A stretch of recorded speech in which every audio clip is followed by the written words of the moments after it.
As always, I get a heads up from Gaspar. Good morning, welcome back. This is the second half for this session on November the 26th for ELT 125 section 1, right? Section 1. Section 1, that's right. Section 1, the largest and the best, hopefully, right? So what the idea here that before we were reviewing some elements of connected speech. At the beginning, there was a review on coalescence, right?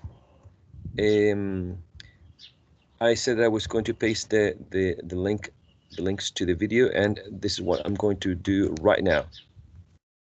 So here's the first one.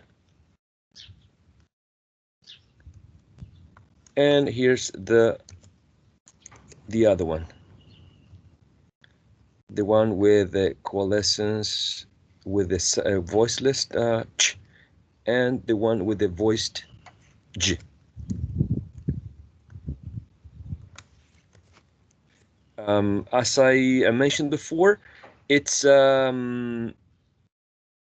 an important feature that is very present in speakers all over the world, particularly native speakers. You hear this feature. The coalescence feature is present if you watch a YouTube video, for example. You may find, if you pay close attention, that speakers are using this feature a lot. You're not required to produce it. You're not required to, like, it's not mandatory for you to just use this feature. But the idea is that you are aware of that of the feature, and so that you're able to understand speakers who use it. Okay, features of connected speech, for example, linking, elision, assimilation, being familiar with also strong and weak forms. They all help to understand better when you're listening, particularly when you are listening. That's the important part, because you need to understand what's going on in the conversation, right? So I'm going to share with you the exercise that has to do this second part of the class. It says analyze these utterances. Are you seeing this PowerPoint slide? Sorry if I'm not sure if I'm sharing this with you. Could you confirm this? Analyze these utterances. That slide? Yes. Excellent. So what's the idea is that we all analyze these utterances, and we read them aloud, and we try to understand if there is or there isn't any feature, any connected speech present. Who would like to take up the first one? Just read it aloud. Just read it aloud. Nothing more than that. The analysis is going to be, everyone's going to pitch in the analysis, right? Marieta, would you like to read it aloud?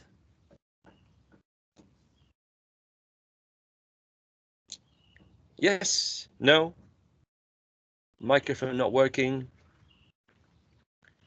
message in the chat box. Safka, would you like to read it aloud? The first, yes, no, I don't know. I don't know. That's another interesting feature, reduction. I think we're going to cover that next week. When you reduce, when you say don't know, or you say gonna, or you say wanna, all those reduced forms when speakers speak very fast. Haven't been lucky. Let's see if my third strike. It's a third strike, or I get lucky. Nicolas, would you like to read aloud the first one? Maybe it's my microphone that's not working. Can you read it aloud? Yes, please. That's all.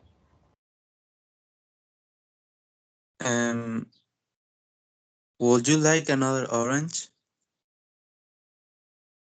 Excellent. So I'm going to repeat it again, right? Would you like another orange? Would you like another orange? Would you like another orange? Would you like another orange?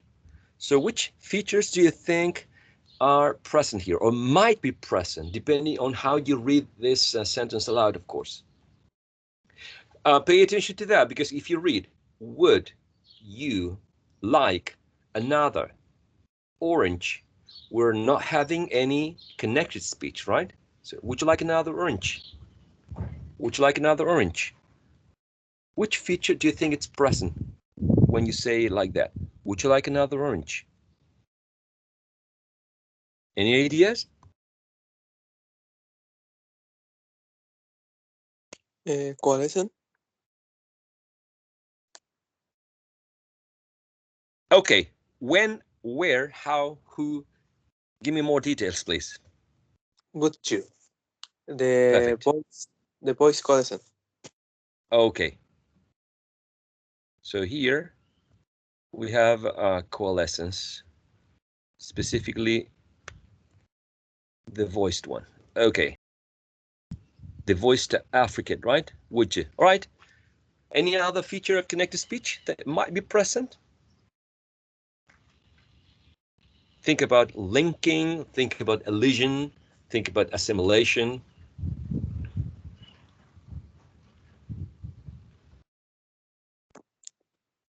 Linking after another. Okay. We're talking about some sort of linking R, right? Yes. All right. So we do have a linking R, another orange, because even if the speaker is a speaker of a non-rhotic variety of English, meaning if the speaker does not pronounce the final like in car, father, right, another, even if the speaker speaks that variety of English, a non-rhotic one, the speaker is going to use the final here to link this final consonant with the following sound, which is a vowel sound. So another orange, another orange. Sorry. Would you like another orange? Excellent. Any other feature? Maybe another linking somewhere?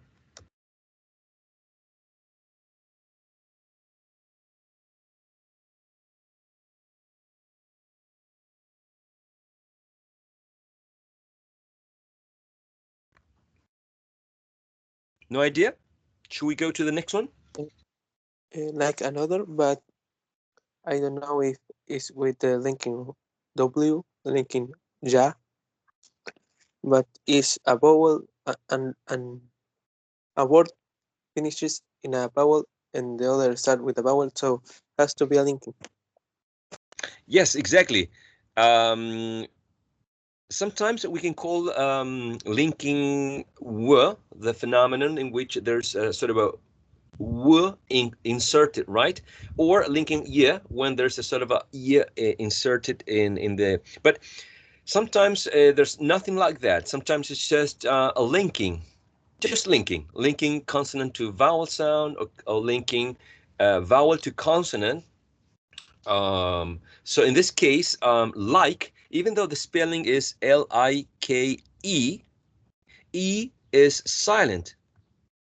So basically we are connecting the last sound k with the following sound schwa. So like.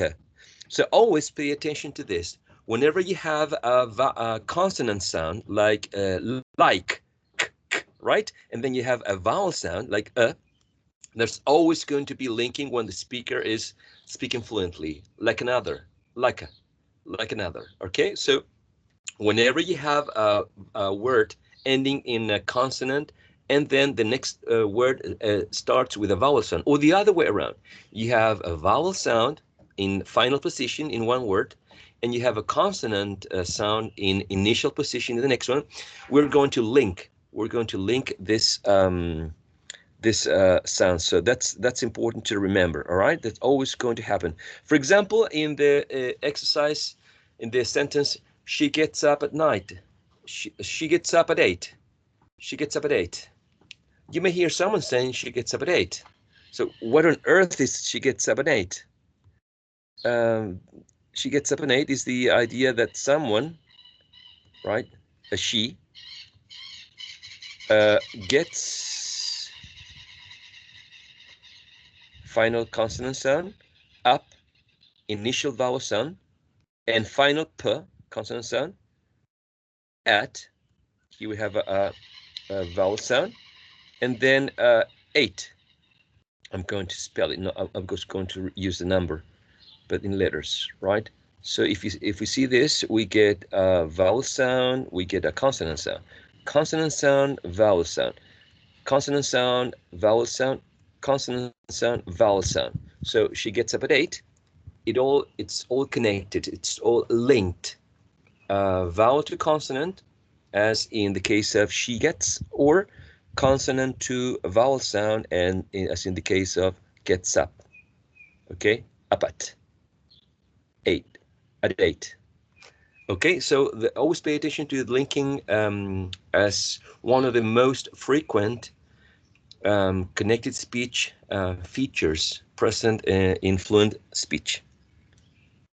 We can go back to number 1, but let's with number 2, all right? Is there anyone that would like to volunteer to read it aloud several times? Read it like 1, 2, 2, 3, or 4 times. Natalia, would you like to read it aloud? Just read aloud the statement, please. 2, 3, 4 times, okay?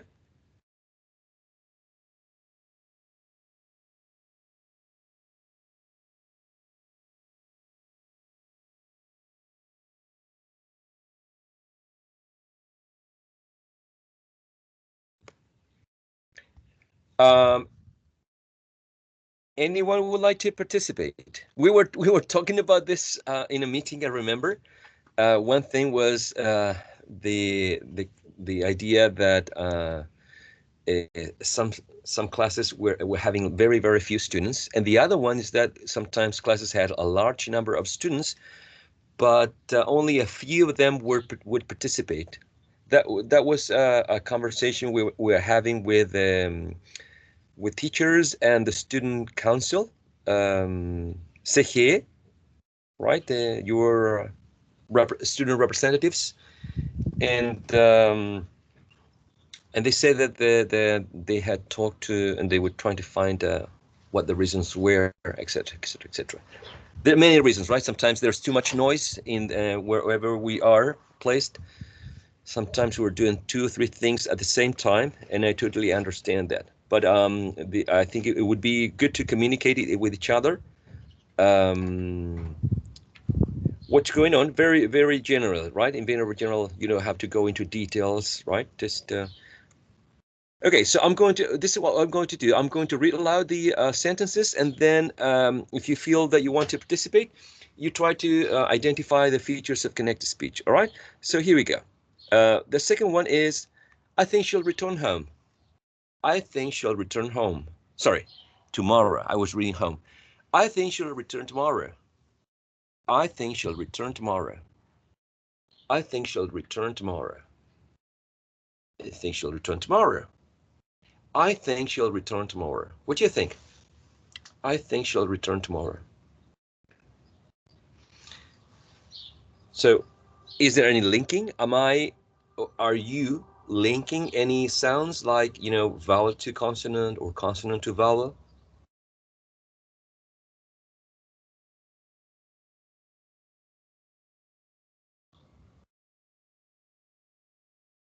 I think she'll return tomorrow.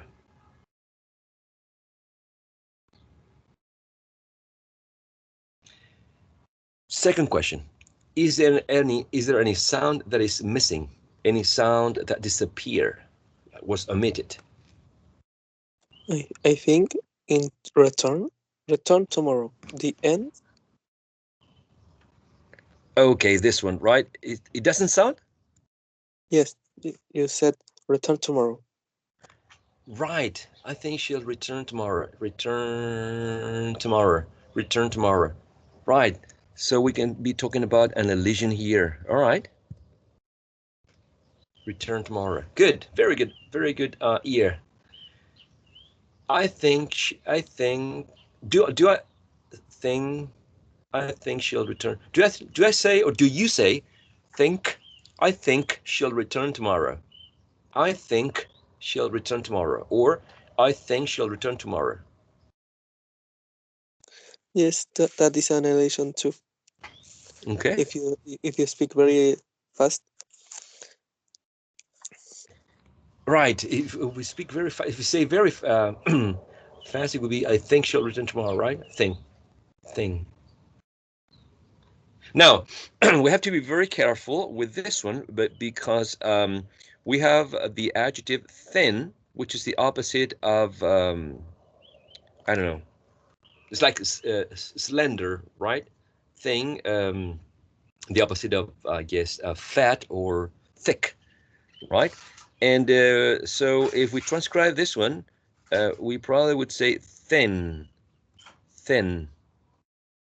But when we're transcribing the other one, think, the verb, the action, uh, we are using this because of the influence of the following Wheeler plus k, right? In this sort of regressive assimilation, right?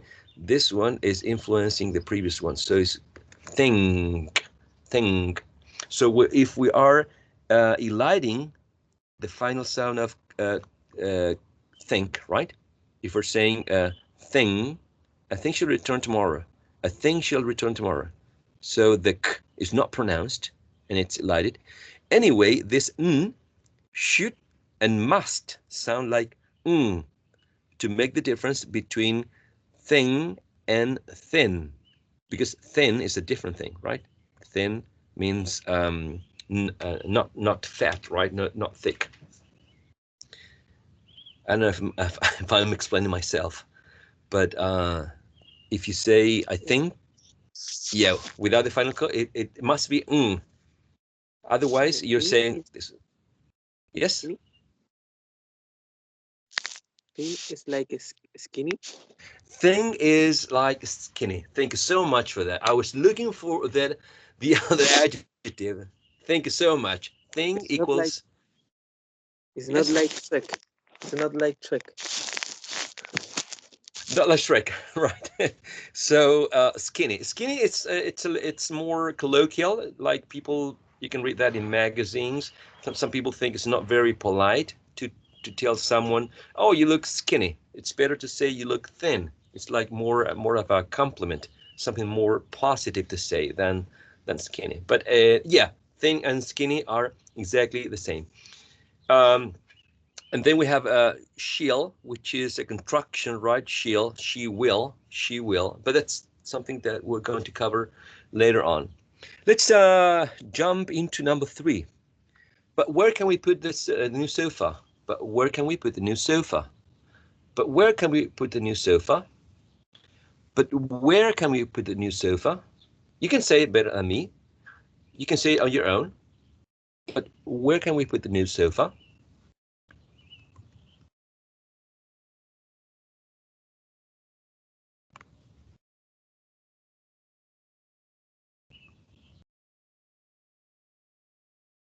Where can where can we where can we put the new sofa? Where can we put the new sofa? But but I have a but where? question. Yes. Uh, put the put the new sofa. Mm-hmm. Can we repeat the same phoneme twice?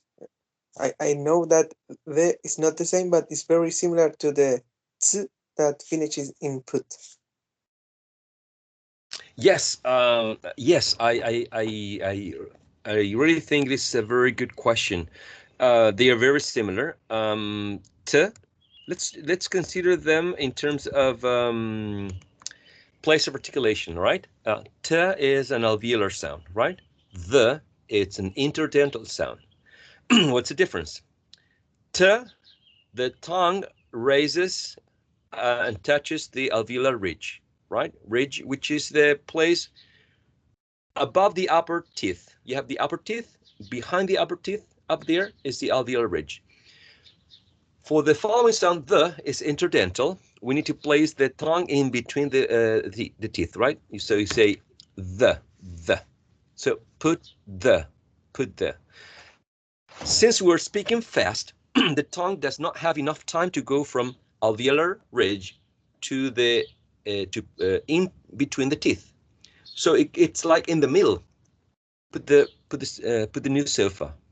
So this sound going from I was saying going to t to the. So from t, which is alveolar, to the, which is interdental, that's sometimes too fast, so the tongue goes in between. What's in between the alveolar ridge and placing the tongue in between the teeth? I guess the The upper teeth. The teeth. the teeth, exactly. The upper teeth, exactly. So this the right is becomes more like the. It becomes more like the. Put the new sofa, but not the English the, but the Spanish the. When we say dado, dedo, dingo, duda, domar, dar, okay, the Dolor. dolor. When we pronounce words like dolor, dar, dedo, we generally place the tongue behind the upper teeth. Does it happen to you in Spanish? Yes. That. Yes? Okay. That, Exactly yeah. in that place. Okay, so this one, the word in the initial sound, which is supposed to be this one, becomes more like the Spanish the, because the tongue is placed behind the upper teeth. Because of the influence of this one. Put the new sofa. So if this sound is influencing the following, changing its place of articulation, how do we call that? Assimilation. Progressive assimilation. Exactly. It's a progressive assimilation. Progressive assimilation. Exactly. It's progressive because it's going from left to right. It's going forward, not backwards, right? And it is assimilation because one feature of this sound, t, is being assimilated by the following, the. In this case, it's the place of articulation.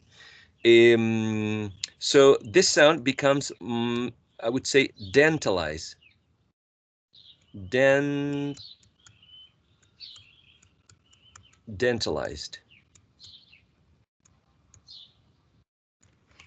It becomes dentalized, right? Um, yes, I think the sound. Let me double check this information because I think I have an image.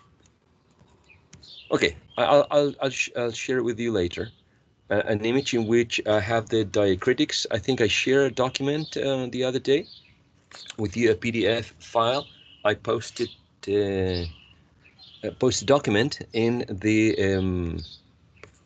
Teams, so it becomes dentalized. It goes the tongue is placed in the behind the upper teeth. Um, Anything that you might see here between these two words, can we, but where can we put the new sofa?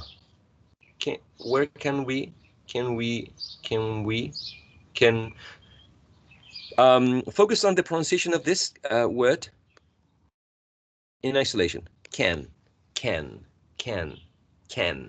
Okay, focus on the last sound, can, mm, mm. And what's the next sound?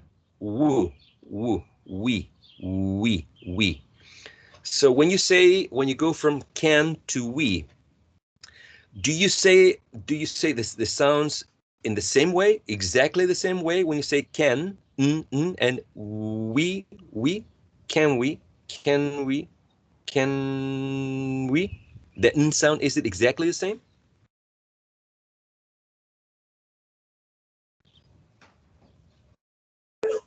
No, maybe a bit more relaxed.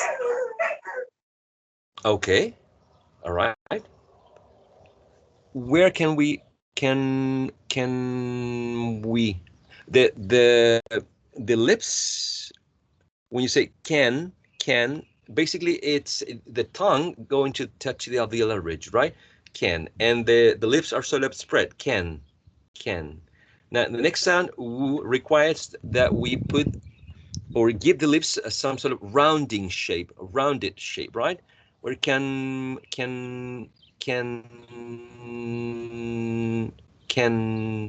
where can we? So some sort of there's sort of some change here. Can we? It turns more than n into an mm. Can we?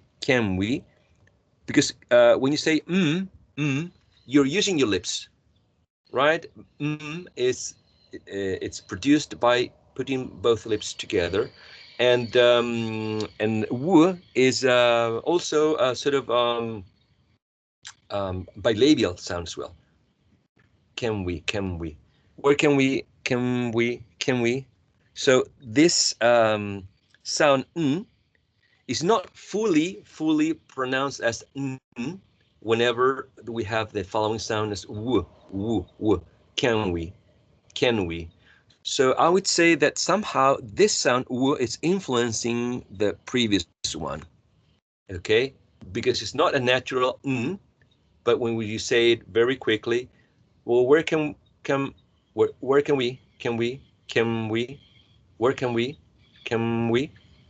Okay, so this it tends to be, I would say, labialized, meaning that you're using your lips just like when you are producing a bilabial sound, like right, like b.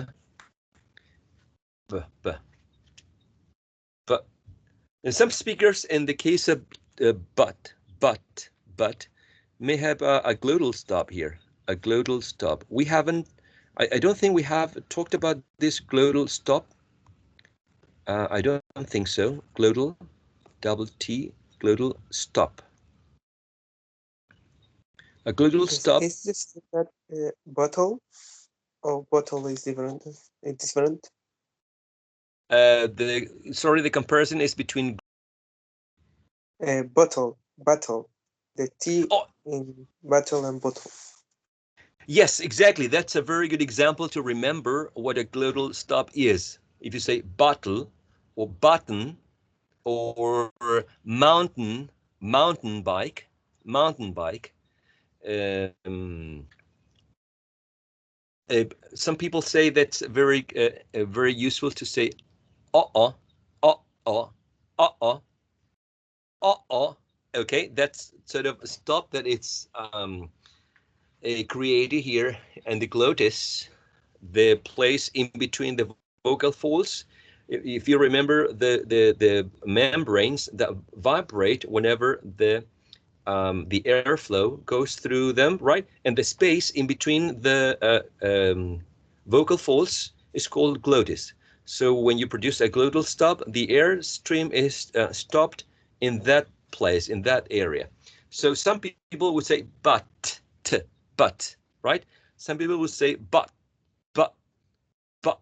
So the stop, instead of like t, when you stop the air, you stop it when the airflow reaches the alveolar ridge. Remember, the tongue is touching the alveolar ridge when you say t, t. So the airstream is stopped there. When you say but, or when you say button, or Burton, bottle, mountain, the air is stopped, right? In the glottis. That's why it's called a glottis. Some people in number 3 would say, but, but where can we put this new sofa? But where can we put the new sofa? But, okay, but that's also an option, right? Some people may just say but, okay. Number 4, you haven't finished printing your essay. You haven't finished printing your essay. You haven't finished printing your essay. You haven't finished printing your essay. You haven't finished printing your essay. Any possible feature of connected speech present here? What do you think?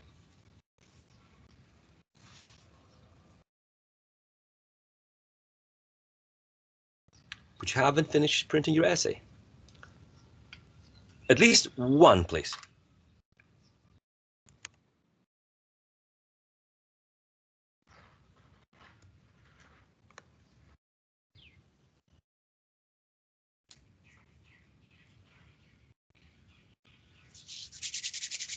Could you repeat?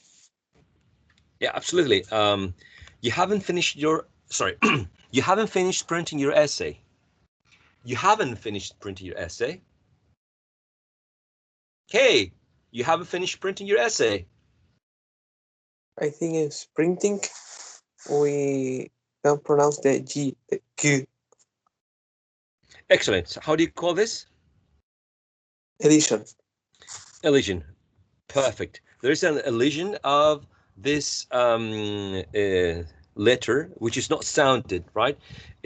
Just like when you, for example, read It's not pronounced. it is not pronounced, exactly. Just That's like right. when, Like that's the right. word, like the word island. Exactly. The So in letter the word S island, it's not pronounced. exactly, the letter S is not pronounced. Island. Perfect. Or in the word, like when you go to a supermarket and you go from one aisle to another aisle. We call them in Spanish pasillo, right? Pasillo. And it is spelled A-I-S-L-E. But the pronunciation is aisle, aisle. So the S is not pronounced. Okay. Or, for example, with the word debt, debt, which in Spanish means deuda. Like when you owe money to someone, you call it debt. Debt. This consonant sound is not pronounced. You just say debt, not debt. Okay, debt. So debt, island, isle are very good examples of within a word in which one consonant sound is not produced or articulated, just like printing. So the final sound of this one can be represented by this specific symbol, right? Printing. Okay. What about here? Any comment? Anything going on there?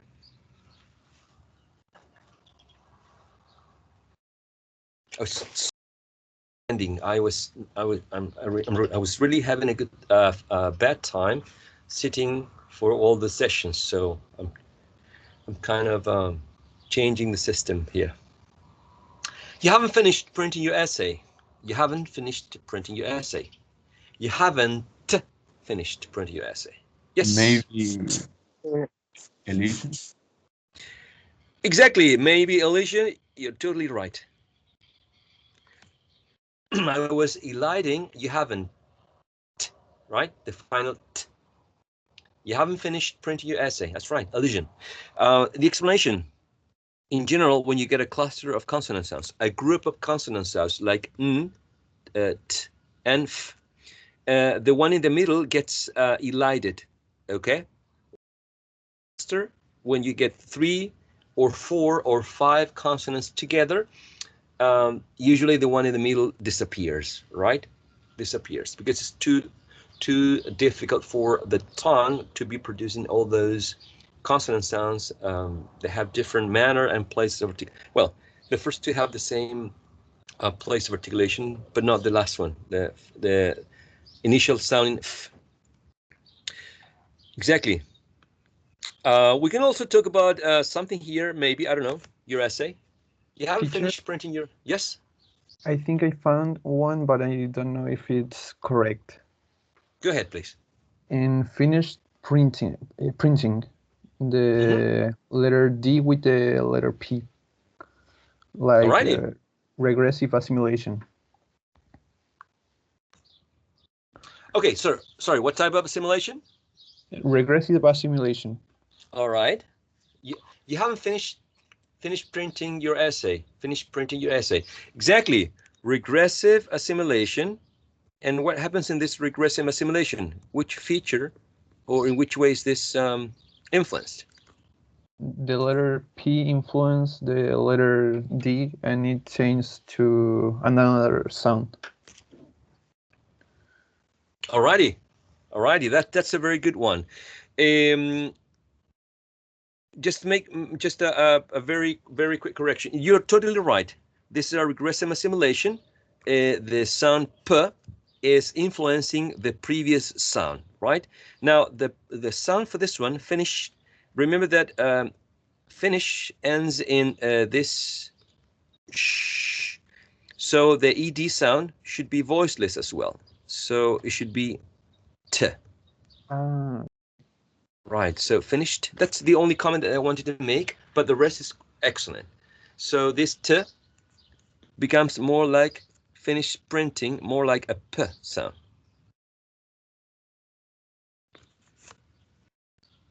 Finish printing your essay. No, thank you, because you were able to identify one feature of connected speech right there. Great. Man, it feels really, really good when the students are getting the idea and are working on themselves. So exactly, finished, and then printing. But when you say quickly, finish printing, it's influencing the t sound, making it look more or sound more like a p. So t becomes more like p. It becomes labialized, right? The number 5. Let's take a look at number 5. Number 5 says, oh, sorry. The link in R. Yes, the linking R. Excellent, linking R. Very well done. Your essay. Very well done. Very well done. Kudos for you. Congratulations. Now let's go to number 5. My cat doesn't like squirrels. My cat doesn't like squirrels. My cat doesn't like squirrels. My cat doesn't like squirrels. My cat doesn't like squirrels. My, I, cat. My cat. My cat. Anything there?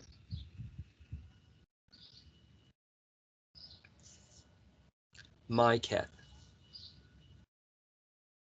My cat.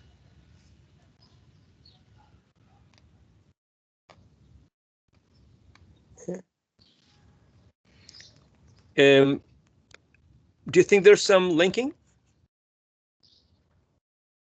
But the normal linking that you said together, that is the only possibility that I think. All right. So we can say it's a sort of a linking consonant to, sorry, vowel to consonant, right?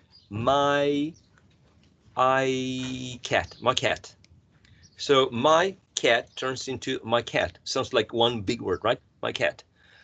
Doesn't. My cat doesn't. My cat doesn't. Cat doesn't.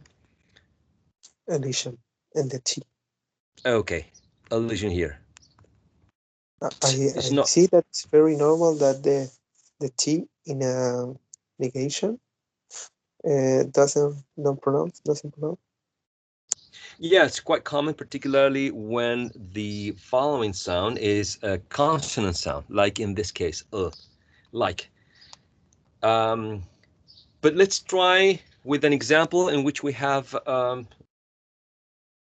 if we say she, we have doesn't, and we have a verb like eat. Do we have elision of the final t? What do you think?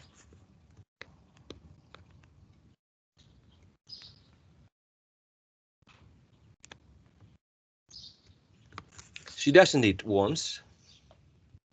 She doesn't eat worms.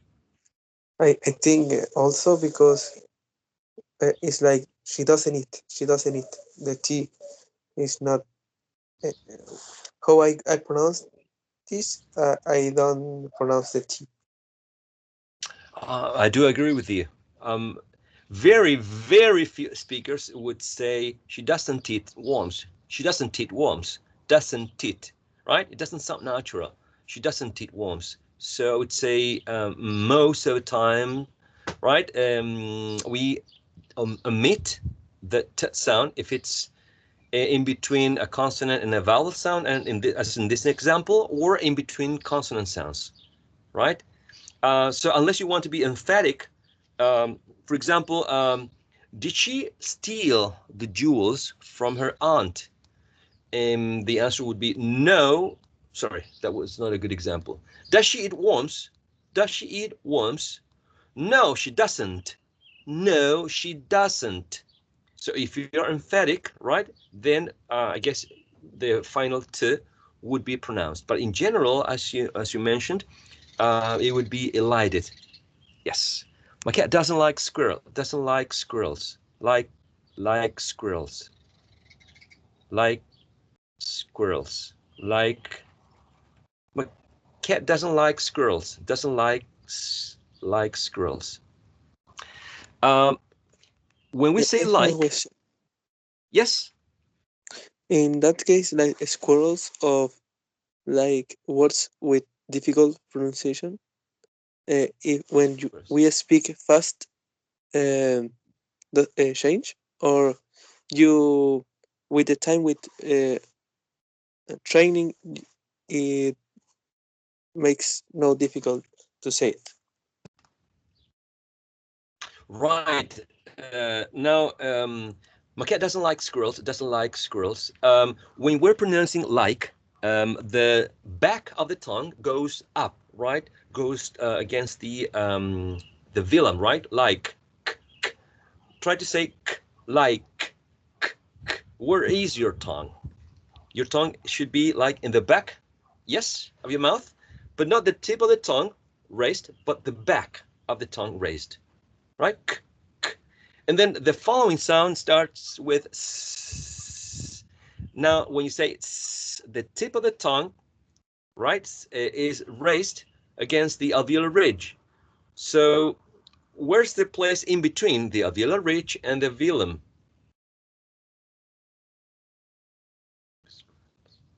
Because my cat doesn't like squirrels, like squirrels.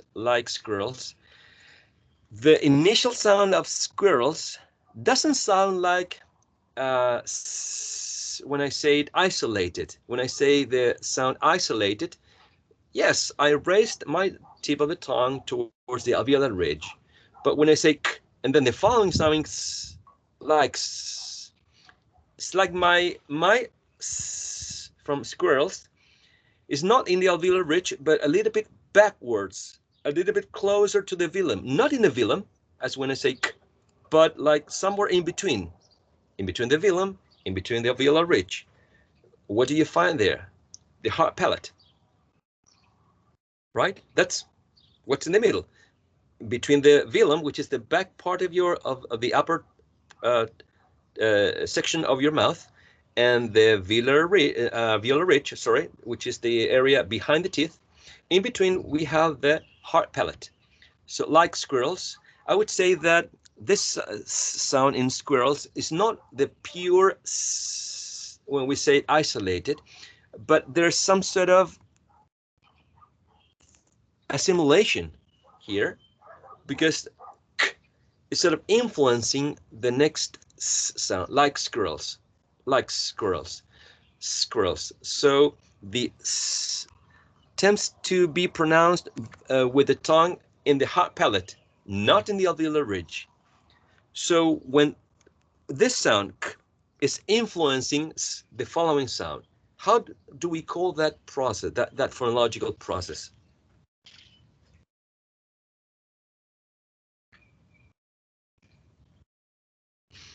I don't know if I'm explaining myself with this one, but when you say like, the final sound k, right?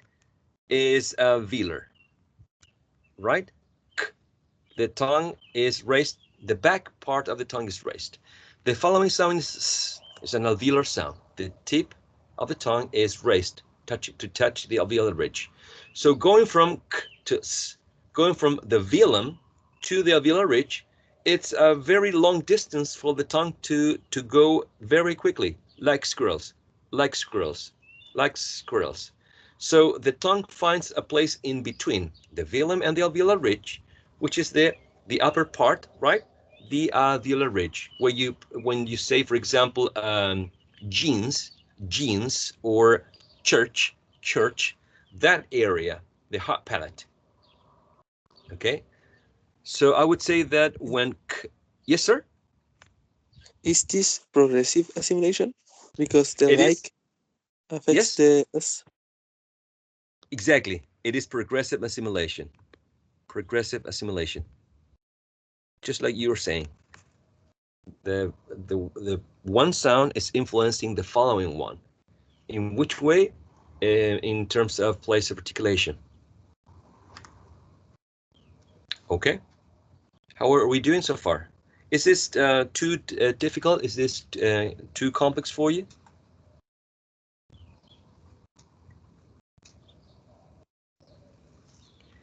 Let me give you an yes. Step by step, we are like getting the idea. Right. Some suggestions that I would give. Read the utterances many times. Would you like another orange? Would you like another orange? Would you like another orange? Then change the speed. Would you like another orange? Would you like another orange? Right. Pay attention to the areas in the boundaries. The word boundaries. Would you like another orange? Okay. Always consider linking first. Linking, because linking is very often. Do not consider only linking R, linking W, or linking Y. There's always, remember, linking from consonant to vowel sound, or from vowel sound to consonant, etc., etc. Okay, so start with linking. Now, continue with elision, for example. What sounds disappear? What sounds disappear when I say number 2, I think she'll return tomorrow? I think she'll return tomorrow. Do I say I think, or I think she'll return tomorrow? So follow with elision, okay? And then my suggestion would say, think about words are next to each other. Focus on the last sound and the first sound in 2 words. Put the, put put the, and you say it in different speed. Put the, put the, put the, put the, put the, put the, put the, put the new sofa, put the sofa, put the new sofa. Is the sound pronounced in the same way in like in the original condition, in original status, the, or in some way it does it change a little bit? And if it changes, in which way? Could it be the place of articulation that is different? Maybe the manner of articulation which is different, or the voicing might be different. Okay, I'll leave you this exercise. This exercise is for you. I'm going to put it in the, if you want to practice, of course, that's this is we can call it a task, a practical task, so we don't call it homework. And the idea is homework. Perfect. Okay, some people like homework, some people really hate the word, so call it the way you want. But the idea is that for you to practice, okay? Did you all get the sorry, there's the pointer in the middle, sorry. So we get the washing machine has flooded the kitchen floor. Did you get the image in your chat box? Yes, professor. Thank you so much. So the idea is that you work with this. Try to work hard as much as possible. You can work this individually, in pairs, in groups. Okay, and then next class we can start with this task. to review these features of connected speech. This is sort of a process of recycling, right? Recycling, elision, linking, assimilation, etc., and coalescence. Next session, I understand that we're going to see some features of connected speech called reduction, okay? Like when you say gonna instead of going to, wanna when you instead of want to, but many others like dunno instead of I don't know, dunno, okay, and many others that are used by many speakers. Remember that the links to the YouTube videos were posted in the chat box in case you want to watch the full video with the definition, explanation, and the exercises again, okay? Um, Questions, comments before we finish the session? About the next week and Thursday, 3, the people who travels have to go and receive the T and E, and that will be uncomfortable because we have the classes of phonetics at 8:30, and I don't want to go